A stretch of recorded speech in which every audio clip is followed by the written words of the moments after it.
l'œil dans le rétro, l'ordre du jour principal stat, analyse technique, plan de trading autour indice Como, Forex, Bulls and Beer, le tableau. L'action du jour avec Freestocks et vous avez la parole. Questions-réponses comme d'habitude.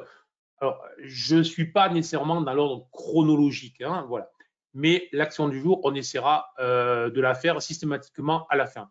C'est super, c'est les vidéos revues de marché seul devant les conviviales. Merci, merci Robert, très très très gentil, très sympa. Merci beaucoup. Vraiment super. Allez, donc, bon, je vous montre le tableau. Il est possible, probable que je vous le remontre, au fur et à mesure. Quelques changements dans le tableau. Le CAC qui repasse haussier, le DAX haussier très court terme, haussier court terme.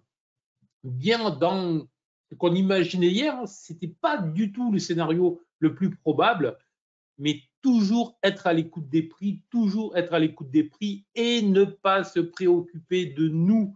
Nous, sur les marchés, il faut le savoir, on prend son ego, on le jette à la poubelle, aucun intérêt. La vérité, comme dirait l'autre, est dans les marchés et uniquement dans le mouvement des prix. Le Nasdaq, l'explosion toujours haussier. On verra que le niveau proposé hier était quand même pas si idiot que ça. Le Dow, depuis une dizaine de séances, hein, très clairement, vague 1, vague 2, on a vu la 3, on a vu la 4 et on est sur la 5. Hein, c'est ce que je vous montre avec la main. Bon, 8h du matin. Et l'euro-dollar, peut-être un mouvement sur l'euro-dollar. Là, c'est assez intéressant. 1,0725, peut-être un niveau à surveiller pour déclencher une hausse en cours 2, potentiellement une vague 3 là aussi, potentiellement un retournement. Pas de souci pour le retard, vous êtes à l'heure. Franchement, très très agréable déjà de vous présenter, de dire que vous arrivez, etc. Vraiment, c'est top. Voilà pour le programme, voilà pour le truc. Allez, on ne le fait pas plus long. C'est celui-là que je ferme, je ne sais plus, c'est celui-là. Clac. OK. Je ferme celui-là et s'il faut qu'on revienne sur le tableau, je le prépare. Donc, on va tout de suite attaquer par les statistiques. Car on est sur 3 jours, 4 jours de stats assez phénoménales. Donc, aujourd'hui, alors, il y a le zoo en Allemagne, 11 heures sauf erreur. Attendez, je vérifie quand même. Mais je pense que c'est bien 11 heures pour le zoo en Allemagne. Sentiment économique. Voilà. Vous voyez ce que je veux dire. Ça n'a pas d'immense intérêt, ça ne devrait pas bouleverser les marchés ce jour. Par contre, 14h30 CPI, le chiffre américain de l'inflation à la consommation, veille de la réunion de la Réserve fédérale, le FOMC, qui démarre ce jour aux États-Unis. Résultat demain soir. Jeudi, BCE. Vendredi, les sorcières. Voilà. Merci Cyril. Donc, 4 jours assez phénoménaux et on commence vraiment 14h30. Alors, Zou, 11h, on le regardera quand même, sachant que l'Allemagne est un peu l'homme malade de l'Europe, au moins sur le plan croissance, sur le plan de l'économie. Mais à 14h30, je vais y arriver, mais à 14h30, vraiment le gros signal. Je vais vous remettre la vidéo si vous voulez, puisqu'on était sur une journée, on va mettre la vidéo. Voilà, vous me voyez. Bon, je ne vous la mets pas systématiquement parce que je trouve que ça fait trop. De temps en temps, par contre, je pense que ça peut avoir son utilité. Allez, donc vraiment surveiller, ça veut dire stats, attention, c'est vraiment les stats sur lesquels on peut avoir beaucoup de volatilité. Alors, veille de fait, ce n'est pas nécessairement une stat qui va bouleverser le marché, mais on peut avoir pas mal de volatilité.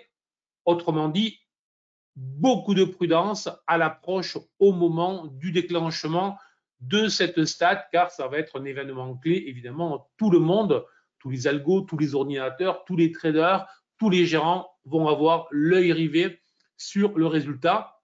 Si ça ressort inférieur aux attentes, normalement, c'est acheteur. Mais attention, les marchés américains sont en mode acheteur. Très clairement, les marchés américains achètent depuis maintenant plusieurs séances, depuis de longues séances presque, ils achètent clairement. la non-hausse des taux ou la pause dans la hausse des taux depuis une quinzaine de mois, depuis 15 mois ou depuis des réunions successives où à chaque fois on a eu des hausses de taux. Donc, première pause dans la hausse des taux de la Réserve fédérale et c'est acheté. Voilà. Est-ce qu'un CPI qui accélérerait ce mouvement? C'est possible. Bon, en attendant, c'est l'Ixstat. Hier, je vous indiquais deux choses sur le Nasdaq. Je vous indiquais ce niveau des 14 550 comme un niveau clé. Tant que le Nasdaq évoluait au-dessus de ce niveau, il fallait être à l'achat, il fallait se positionner à l'achat et uniquement à l'achat, même en sachant qu'on est bullish, qu'on est topish, qu'on est en vague 5, qu'on est en euphorie. Justement, puisqu'on est en euphorie, essayer de contrer l'euphorie est vraiment ce qu'il ne faut jamais faire. En bourse, les marchés ne montent jamais trop haut et lorsqu'ils baissent, ils ne baissent jamais trop bas. Voilà.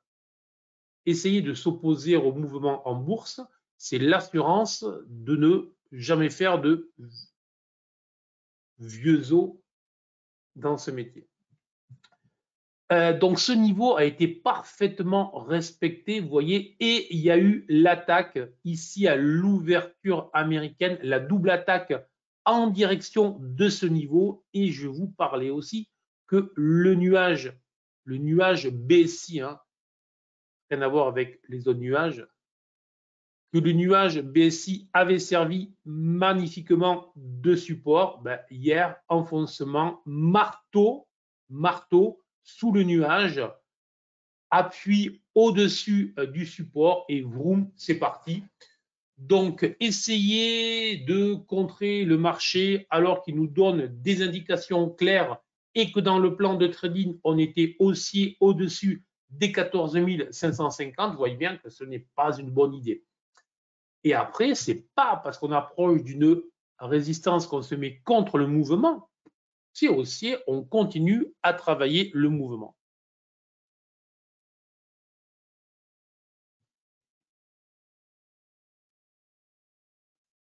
Donc, la suite, là, on est vraiment sur une forte accélération. On est, lorsque j'ai mon nuage qui accélère, qui grossit comme ça, c'est à la fois que la tendance est puissante et que le momentum est puissant et que la volatilité accélère aussi. Est-ce que pour autant c'est euphorique? Oui, c'est euphorique. Est-ce que pour autant je me mets contre? Non. Est-ce que pour autant je peux acheter? Là, ça devient compliqué. Hier, c'était facile de fixer des niveaux. Là, ça devient plus compliqué. Autrement dit, pour moi, il faudra attendre désormais des replis pour se positionner à l'achat de manière claire, de manière efficiente, facile. Premier niveau technique facile, les derniers bas, on ne s'embête pas, surtout lorsqu'on est sur mode scalping, surtout lorsque le sens est là. Donc, autour des 14 800 points, rechercher des signaux d'achat. Voilà. Attention, si ça cède, vu que l'on est monté très vite, on pourrait très bien redescendre très vite.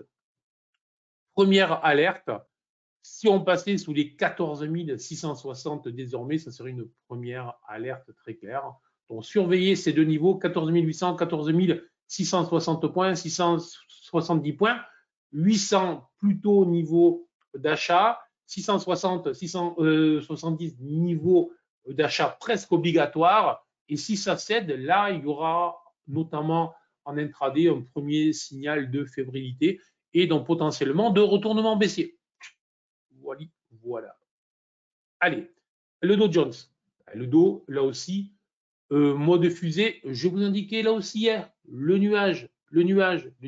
Et le nuage, on avait eu des attaques sous le nuage, mais je vais vous prendre le projecteur, je pense que c'est mieux. On a bien eu des attaques sous le nuage, mais toutes ces attaques ont été contrées et ont été contrées en cours de chandelier par des ombres basses systématiquement. Derrière, ça fuse, ça continue, ça pousse. Donc, c'est haussier, le fond d'écran est vert. tous mes indicateurs sont verts. Le nuage est support. Se mettre contre le mouvement est une absurdité. Soit on est dans le mouvement et on reste assis précieusement. On regarde le compteur qui grimpe. Si on n'y est pas, qu'on est en mode day trading, scalping, plutôt ce qu'on fait ici même, on continue à travailler à l'achat, autant en break que sur repli. Donc, aucun problème. C'est logique, hein. Première alerte sera un passage sous les 34 000 points. J'ai mis dans le tableau Buzz & Bear 33 990 points. Ça correspond en l'occurrence au nuage, au pied du nuage. Ce pied du nuage qui reste dynamique, hein, donc ça va monter au fur et à mesure, ce niveau-là, mais très clairement, c'est le niveau puisque le nuage a servi parfaitement bien de support dynamique. Tant qu'on est au-dessus, c'est haussier. En dessous, on marquera une première alerte baissière et donc il faudra ralentir les achats ou peut-être ne plus acheter. C'est bon? Ok, ça marche. Allez, allons voir les marchés européens. On va commencer par le CAC. Alors, le CAC nous a proposé hier, je vous proposais un plan de trading sur le CAC en direction des 7290, 7300 points. Bim, on y est. Voilà, tout simplement. Pourquoi? Ben, tout simplement, basique d'amplitude, break. Hier, je vous donnais les horaires. Tant qu'on ne repassera pas sous les 7225, invalidation 7215, très clairement, le biais était haussier et les indicateurs sont venus nous rejoindre dans l'analyse. Et ce matin, on fait l'objectif. Alors, la seule question qui vaut à l'instant, c'est est-ce qu'on poursuit? Ben, ce qui est clair, c'est que il y a une appétence claire à des achats. Et alors, est-ce que ça ne serait pas un bull trap possible? C'est possible, mais à l'instant T, on aura le temps. C'est vraiment le genre de question qu'on se pose lorsqu'on est en doute. Hier, vous voyez, alors que j'étais plutôt baissier, dès lors que le marché me raconte une histoire ou il me raconte une histoire, attention, signal qui est haussier, j'ai un signal haussier, j'ai une invalidation de ce signal, et tant que je n'ai pas l'invalidation de ce signal, 7225, 7215, je vous indiquais hier, j'avais mon objectif haussier sur les 7300 points, et donc mon seul sens de travail était l'achat en direction des 7300 points. Donc, ça c'est vraiment une manière, donc hier, normalement, vous avez dû en profiter et dans tous les cas, vendre était tout sauf une bonne idée. Ça, c'est sûr et certain. Si j'élargis, je vois que effectivement, je me retrouve proche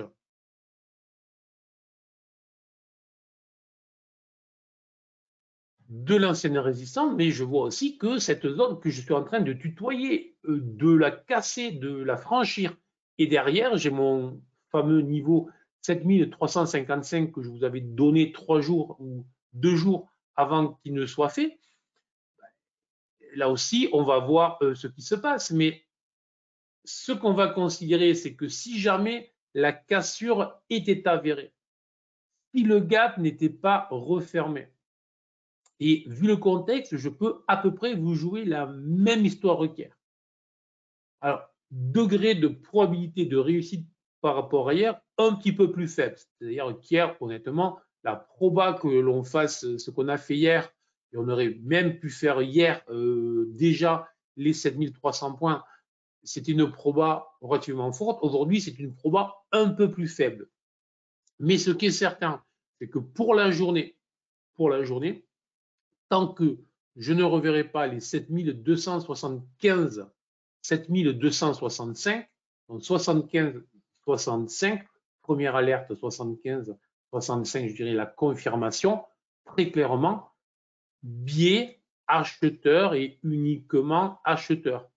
Sous les 65, je changerai d'opinion car je pourrais considérer qu'on est sorti, mais que potentiellement on s'est retourné. Ça ne veut pas dire à ce moment-là que je passerai vendeur, ça veut dire que je serai moins agressif à l'achat et que je retravaillerai sur un mode range avec peut-être des retours à faire sur les 7235, voire les 170. Est-ce que c'est clair? Ce gap à l'ouverture confirme la volatilité pour une journée de stats. Non. Alors, attention, on n'est pas pour le moment volatile. On reste sur des journées très étroites, donc on est sur des journées faiblement volatiles. Mais il y a une petite directionnalité qui s'est mise en place, ce qui n'était pas le cas. Un. Deuxièmement, la volatilité pour une journée de stats, attention, à aucun moment je vous ai parlé de volatilité pour la journée, je vous parle de volatilité à 14h30 au déclenchement, au moment de la stat. D'accord? Ce que je veux dire par là, c'est que bon, c'est plutôt pour les traders type avancé quand même, hein, sinon je déconseille fortement de faire du trading lorsqu'on est débutant, enfin de trader les statistiques lorsqu'on est débutant. Mais si on est déjà un petit peu avancé, si on a un signal avant la stat, moi ça ne me gêne pas, de rentrer avant la stat. Mais si si je suis en swing, ça ne me gêne absolument pas. Mais si je suis en scalping et en day trading, je peux avoir un signal, je peux avoir raison sur le signal et au final, je vais perdre parce que la volatilité qui explose au moment de l'annonce de la statistique va faire que je vais perdre. Donc, imaginons que j'ai un signal qui est à l'achat. Je mets un stop à 10 points. Voilà. En mode scalping, day trading. La volate sur le CPI aux États-Unis, selon l'indice sur lequel je suis, ça peut faire bouger l'indice de 10, 15, 20, 30 points et derrière, ça peut éventuellement aller vers le haut. Donc, je peux avoir raison sur le sens parce que tous les mouvements qui prévalaient avant la stat m'indiquaient que, et j'avais raison, mais du fait de la volatilité, je me fais démonter. Donc, en fait, c'est perdre un trade pour rien.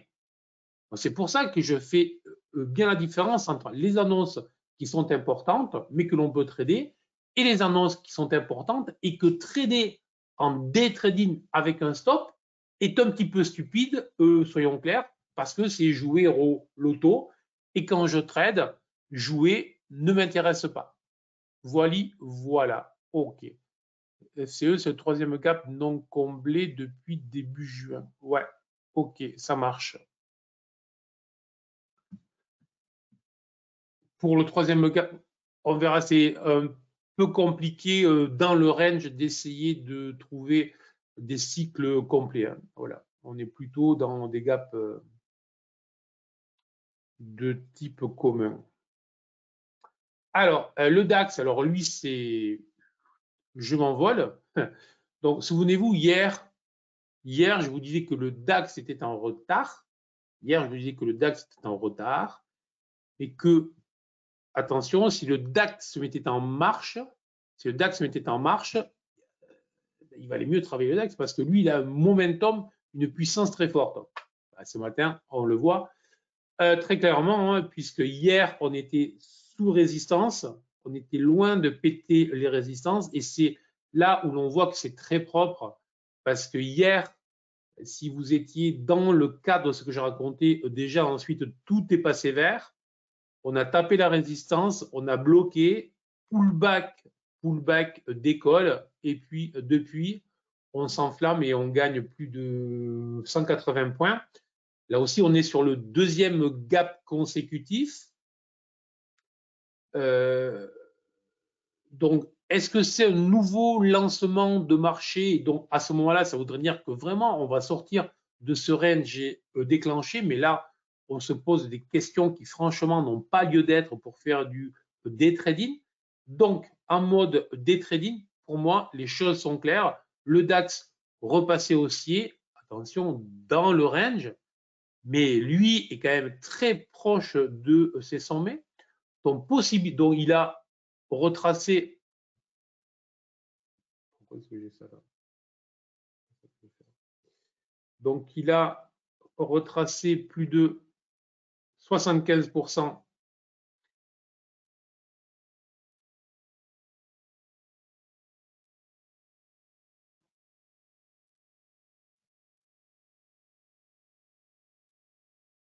Il a retracé sans aucun problème plus 75-76%. Donc, il a vraiment retracé.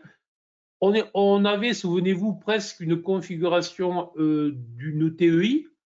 Très clairement, c'est en train d'être breaké, d'être cassé. Donc, très clairement, c'est waouh. Donc, haussier, point à la ligne. Lorsque le marché se retournera, on le verra. Donc, il faut juste définir les points où et voir si nos indicateurs nous aident. Donc, pour le moment, on est sur un lancement. On a eu cette zone. Alors, c'est une zone qui est un peu éloignée, mais pour la journée, très clairement, tant que les 15 990, je le vérifie, je l'ai étudié ce matin, tant que les 15 990, le niveau que je vous ai mis sur le tableau qu'on a vu tout à l'heure et que je peux vous remettre là comme ça, en principe, il apparaît. Donc, tant que les 15 990 est support, c'est haussier. Et à très court terme, effectivement, les 16 115, donc légèrement au-dessus des anciens hauts, etc. Voilà. Donc, une zone sur les 16 115 en journée. Mais tant que je suis au-dessus de ces deux niveaux, le sans éclair, c'est haussier. Après, en day trading et en scalping, ben, en fonction de ce qui se passe, on avise. Et si on voit que le marché se retourne, évidemment que l'on n'achète pas tout. Mais voilà. C'est haussier, le sens est très clair. Et je dirais presque que ça pourrait être très haussier tant que je ne repasse pas tous les 15 990.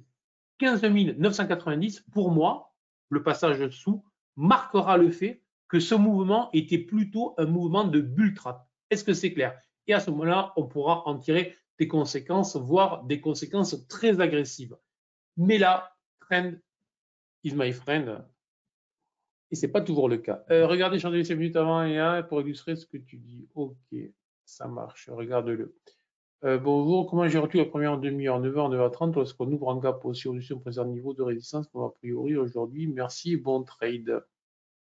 Merci Thierry pour la question.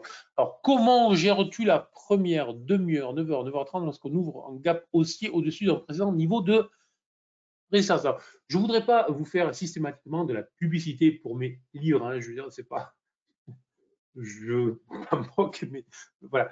J'ai pas mal de stratégies précises, donc je ne peux pas vous les expliquer là, parce que là, je vous fais, je pense, beaucoup de formations, mais je ne peux pas vous faire de précises sur les stratégies.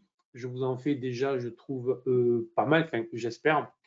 J'ai au moins 3 stratégies autour des gaps que j'utilise lorsqu'il y a un gap à l'ouverture. Voilà, tout simplement. Donc, vous ne devez intervenir sur les marchés qu'avec une stratégie. Voilà. Donc, désolé de ne pas pouvoir être précis, mais sinon, on ferme à 11h30 hein, aujourd'hui, ce qui sera long. Et vous en aurez marre de moi. Du coup, j'ai perdu le fil. Allez, on va voir l'euro-dollar parce que sinon. Ok. L'euro-dollar. Alors, l'euro-dollar, je vous disais, est en train potentiellement de retourner Et pour moi, tant qu'on ne repassera pas sous les... Alors, je vais le mettre comme ça. Tant qu'on ne repassera pas sous les 1,0725, on est très clairement en train de déclencher quelque chose qui ressemble à une vague 3. Même configuration que celle dont je vous parlais avec le dos. Si jamais c'est ça, ça veut dire que l'euro-dollar peut aller sans aucun problème sur les 1,0920, 1,0930 dans les prochaines heures, prochaines journées. Alors évidemment, jour de CPI, veille de Fed et avant-veille de BCE, on peut imaginer que ça peut bouger. Alors est-ce que ça peut, toutes les étoiles peuvent s'aligner pour se diriger dans le même sens? Je ne sais pas. Mais en tant que trader, soyons clairs, je ne sais jamais. Je prends un risque, j'assume mon risque, je mets un stop et derrière, c'est le marché qui décide. Et ce que je sais là, c'est que 1,0725 pour moi, tant qu'on ne le revoit pas, je suis haussier. Après, c'est le marché qui va décider et après, on va sur des UT plus courtes pour travailler ce sens principal, mais vendre à cet instant. Allez, je vais être en day trading très agressif. Effectivement, si on passait sous le 1,07 là, donc sous le nuage, là, ça serait négatif, puisqu'on pourrait avoir quelque chose qui ressemble à 3 sommets ascendants, etc. Donc, 1,0765, très court terme, day trading, les UT courtes que je dois surveiller. Donc, une trentaine de pips sous les niveaux actuels et vraiment 1,0725 où là, c'est le niveau clair pour la journée et pour les 2-3 jours qui viennent. Toute infraction sous ce niveau, alors, ça ne veut pas nécessairement dire que l'euro-dollar se retourne, ça veut dire que je ne suis plus dans une dynamique puissante, donc je ne suis pas très intéressé. Je peux rentrer dans un mode lessiveuse, je peux rentrer dans un mode... Merci Philippe. Voilà.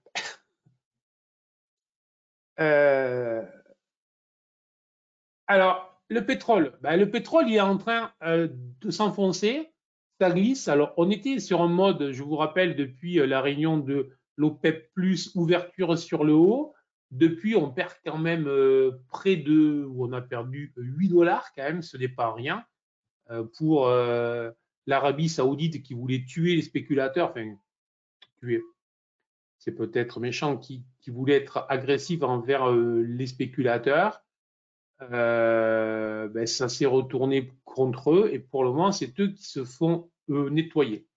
Donc, peut-être que c'est en train de repasser baissier, très clairement. En tout cas, tous mes indicateurs le montrent et désormais, ça dure. Bon, ça veut dire que vendre sur rebond et tant qu'on ne repassera pas au-dessus des 69,50 pour moi, c'est baissier, donc ça ne sert à rien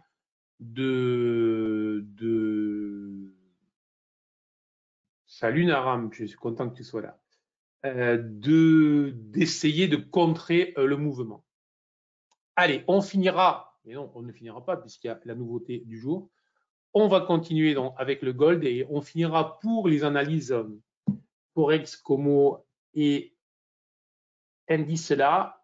Et bon, alors le gold, toujours un mode canard sans tête, range, triangle, vous l'appelez comme vous voulez. Mais attention, on marque quand même pas mal, je trouve, les supports et les résistances. Autrement dit, ça reste tradable, notamment en day trading. Là où c'est compliqué à trader, c'est quand j'ai des ranges et que ça, voilà, les formations type formation élargie pour ceux qui connaissent ou les formations de type diamant sont des formations compliquées à trader. Lorsqu'on est sur des ranges comme on a là, où on marque les supports, ce n'est pas trop mal. Et donc, je vois quoi? Je vois bien que ce niveau est bien résistance. Et là, je vois qu'il y a quelque chose qui s'est passé. On a voulu enfoncer cette zone support, on n'a pas réussi. Et tout simplement, ça veut dire que pour le moment, en plus avec un double croisement pour ceux qui travaillent avec GTAS, pour le moment, la direction, c'est aller vers les 70. Alors, on n'est pas sur un risk-reward très intéressant, hein. puisque le stop est sous les 49, donc ce n'est pas the trade of the day. But voilà, c'est à surveiller sur un mode scalping day trading en essayant de positionner des stops plus courts. Why not essayer de voir ça? Voilà. Attention, on est dans le range, hein, donc ce n'est pas le moment de prendre des positions de dingo. Voilà. Allez. Donc, allez, la petite, donc là, je pense que c'est bon. La petite nouveauté, alors, on va le faire avec FreeStocks, bien évidemment. FreeStocks, ce sont des actions gratuites. Enfin, ce sont la possibilité d'acheter actions et options de manière gratuite.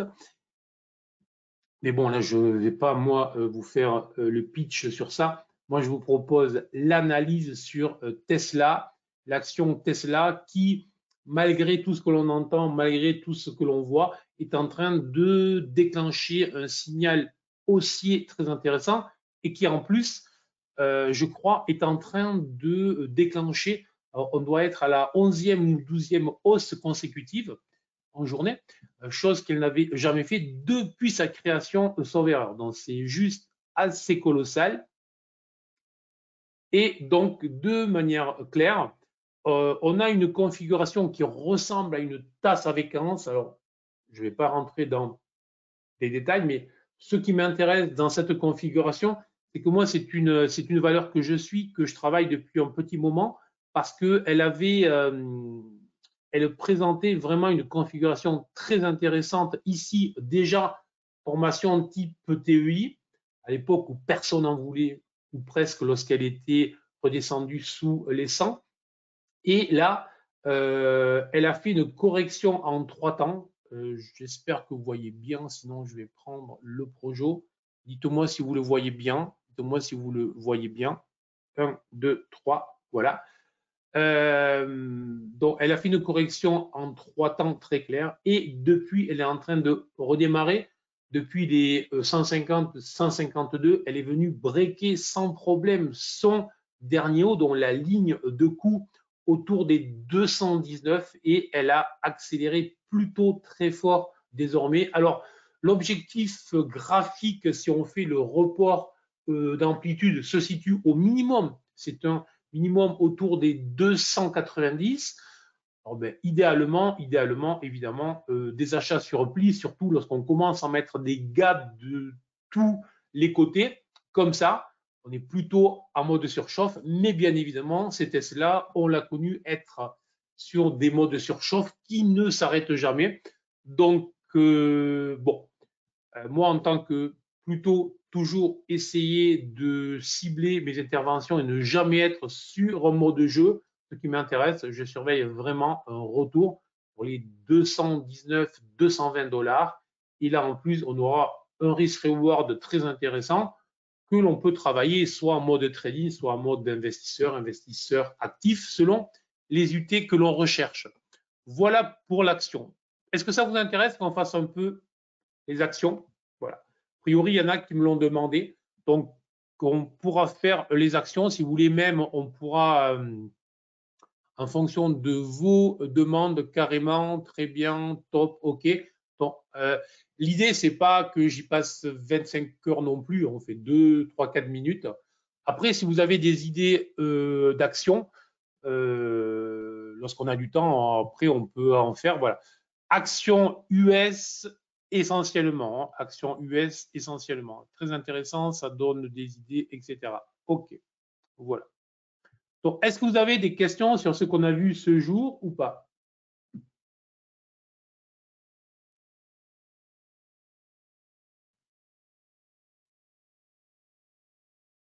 Question, not question? OK pour l'or. Ben, je vous ai fait l'or, très clair. OK, pas de questions spécifiques. Tout est clair, vous êtes prêt à trader, vous êtes en pleine forme. Ben, les actions US restent quand même, lorsqu'on veut faire du trading ou des actions actives, ça reste quand même les actions les plus intéressantes. Pas de questions, c'est le marché directeur très clairement. OK, clair, yes, pas de questions. Merci, merci, merci. Très clair qu'on a dû. Merci. OK, génial. Donc, écoutez, tout est clair. Pour moi, c'est impeccable. OK, super. Donc, très bonne journée, très bon trading. Profitez bien. Prudence max, bien évidemment. Et je vous dis à demain matin. Ciao. Super.